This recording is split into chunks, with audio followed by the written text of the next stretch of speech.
દેશની ધરોહર યુવા છે. આવો યુવાનો વિશે જાણીએ. યુવા શક્તિ કેવી હોવી જોઈએ. ભાઈઓ બહેનો, આજે આપણે યુવાવસ્થા કોને કહેવાય, યુવાવસ્થામાં શું કરવું જોઈએ એના વિશે જાણીશું. આવો એ પહેલાં ગાયત્રી મંત્ર એક સાથે એક સ્વરમાં. ઓમ ભૂર્ભુવઃ સ્વઃ તત્સવિતુર્વરેણ્યં ભર્ગો દેવસ્ય ધીમહિ ધિયો યો નઃ પ્રચોદયાત. ભાઈઓ બહેનો, ઋતુચક્રમાં વસંત ઋતુનું ખૂબ જ મહત્ત્વ છે. આપણા સંતોએ, સેવકોએ, સમાજ સુધારકોએ અને પ્રાકૃતિક સૌંદર્યના ચાહકોએ બતાવ્યું છે કે વસંતના આગમન પહેલાં અનેક પ્રકારના શુભ સંકેતો સૌને મળે છે. વસંતનું આગમન એટલે આનંદ, ઉલ્લાસ, કિલ્લોલ અને માદક, સુગંધમય, સુરીલા, દિવ્ય, આહલાદક, મનમોહક, મનભાવન, પ્રાકૃતિક, દિવ્ય, પ્રાણ સંચાર, ચેતનાનું પ્રાગટ્યની સતત યાદ અપાવતો સંધિકાળ એટલે વસંત. કોયલનો ટહુકો, નવીન કૂપળો, પુષ્પોથી સુસજ્જ વનસ્પતિ, વૃક્ષો, હરિયાળી સાડી પહેરીને પીયુને મળવા જતી નયન રમ્ય, સુમધુર, ગજગામિની આપણી ધરતી માતા. નદીઓ અને પ્રકૃતિ સુંદર આભૂષણોથી શૃંગારિત થઈ આપણા પ્રાકૃતિક શક્તિઓ જેમ સમગ્ર ભૂમંડળથી લઈને પાતાળ અંતરિક્ષને પોતાની માદકતાથી મોહિત કરી ગૌરવિત કરે છે. તેવી જ રીતે આ જીવન વસંત પણ આપણા જીવનને સુમધુર, સુશક્ત, સમૃદ્ધ અને સુવસિત બનાવે છે. પરંતુ દરેક ક્ષેત્રમાં સફળ થવા માટે 3 વસ્તુ વધારે આવશ્યક છે. એક છે સ્વચ્છ અને સ્વસ્થ મન અને શરીર. બીજું છે સુવિચારું, હકારાત્મક અને પોસિબલ સુનિયોજન. ત્રીજું છે વિવેક બુદ્ધિયુક્ત પુરુષાર્થ અને છેલ્લે ઉદાર દ્રષ્ટિકોણ, જે સમગ્ર જીવન વસંતને અને કિંમતી અલંકારોથી શૃંગારિત કરીને પોતાના લક્ષ્ય સુધી પહોંચાડે છે. પરંતુ આ બધું ત્યારે જ શક્ય છે જ્યારે જિંદગીની દરેક અવસ્થાને સમજવામાં આવે. જીવનનો બાલ્યકાળ એટલે ઉષા, જીવનનો યુવાકાળ એટલે વસંત અને જીવનનો વૃદ્ધાકાળ એટલે શિશિર. આ ત્રણેયમાં યુવાકાળ એટલે જીવનની વસંત, જીવનના વસંતકાળ એટલે યુવાવસ્થાને જો સમજી લેવામાં આવે અને તે પ્રમાણેની કાર્ય પદ્ધતિ અપનાવવામાં આવે તો સાચા અર્થમાં વસંત આપણા યુવાકાળને ખુશીઓ અને ખુશબુથી ભરી દે છે. એમાં કોઈ શંકાને સ્થાન નથી. મિત્રો, યુવાવસ્થા જ એવી છે કે જેમાં માનવી અશક્યમાં અશક્ય કાર્ય કરીને સૌને આશ્ચર્યચકિત કરી દે છે.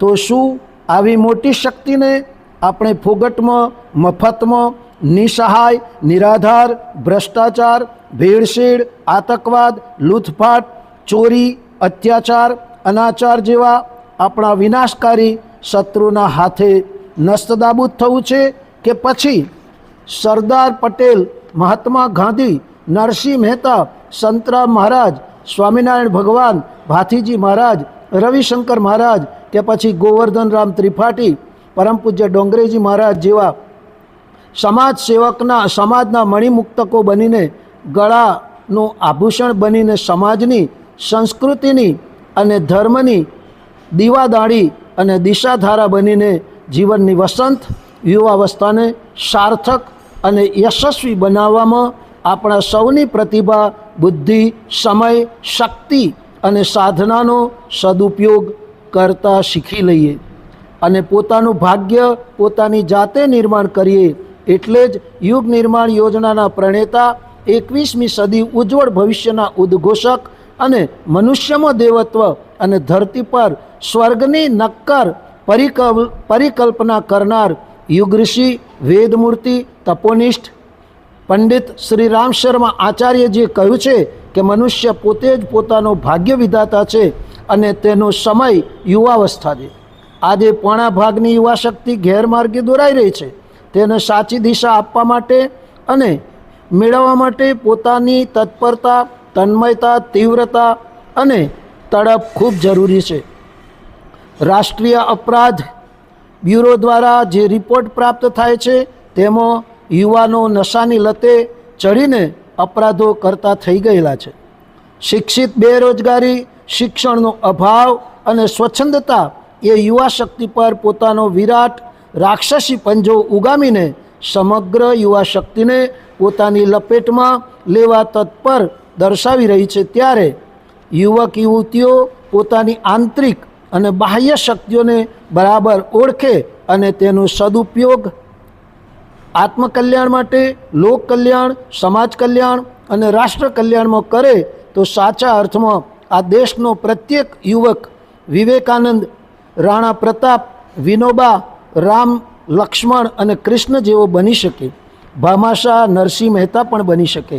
આપણે સૌ ઈચ્છીએ કે એવા વ્યક્તિનું, પરિવારનું, સમાજનું અને રાષ્ટ્રનું નિર્માણ થાય કે જેના નામ માત્રથી જ સમગ્ર વિશ્વ ઉજ્જવળ ભવિષ્ય બને અને ભૌતિક અને વૈજ્ઞાનિક સમયમાં યુવા શક્તિ પોતાને સમયની માગ પ્રમાણે અનુકૂળ ન થતાં તેમાંથી વિરુદ્ધ દિશામાં આગળ વધી પોતાનું, સમાજનું અને સંસ્કૃતિ અને રાષ્ટ્રનું અહિત કહી રહી છે, જે કોઈ પણ કાળે શક્ય નથી અને સમ્ય નથી.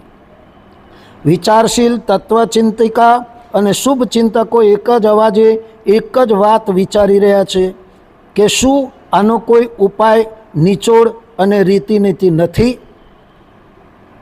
મિત્રો, કોઈ પણ સમસ્યા અથવા તો મુશ્કેલી હોય તો તેનું કોઈને કોઈ સમાધાન આપણા શાસ્ત્રો, પુરાણો, વેદો અને આધ્યાત્મ વિજ્ઞાન પાસે છે જ. પણ જરૂરિયાત માત્ર તેનું શિક્ષણ મેળવવાનું, સમાજનું અને જીવનમાં ઉતારવાનું છે.